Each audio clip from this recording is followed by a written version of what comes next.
In this step-by-step tutorial, I will teach you how to use custom fonts in your Framer projects. Utilizing custom fonts can help to provide a distinguished aesthetic, allowing you to capture your audience's attention and infuse your creations with your distinct personal style. The first thing we need to do is to add a text layer to your project canvas. Imagine this as your drawing board, where you will craft your message in the custom font of your choice.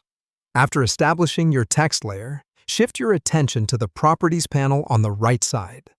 In this panel, you'll find the Font Picker. This is your entry point to decide on the textual display for your layer. In straightforward terms, the Font Picker is where you'll choose the aesthetic of your text, including, of course, your custom font. In the Font Picker, you'll see a Custom tab. This is where your font customization truly begins. Click on this tab to open up a realm of extraordinary typographic possibilities. Upon clicking, you'll witness an upload command. What this command does is it allows you to upload a unique font file straight from your computer. Rather simple, isn't it? Upon selecting your desired font file, you'll observe that your font will now be locally available under the Custom tab. At this point, you are almost there. The final move is to select your newly uploaded font to apply it onto your text layer. Selecting the font applies it directly to your text, making your words pop much more than they would with just the standard set of fonts. Now, let's walk into your team settings within the Framer dashboard. This is where you can manage settings for your workspace, including the fonts you use in your projects.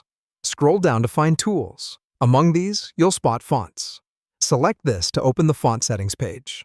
On the Fonts page, you'll see an Upload option, similar to what you saw earlier in the Custom tab. This is where you upload your custom font file, which needs to be in .waf or .waf2 format to ensure optimal performance and compatibility with various systems. This allows you to deploy your choice of font across all your future projects. Finally, to ensure the changes you've made are reflected across all your open projects, you need to refresh any open projects. Refreshing prompts Framer to look for any new changes, such as fonts that have been added. And this way, your newly updated font becomes usable in all projects within your workspace. Go ahead and put all that we've learned into action and let your creativity flood the canvas with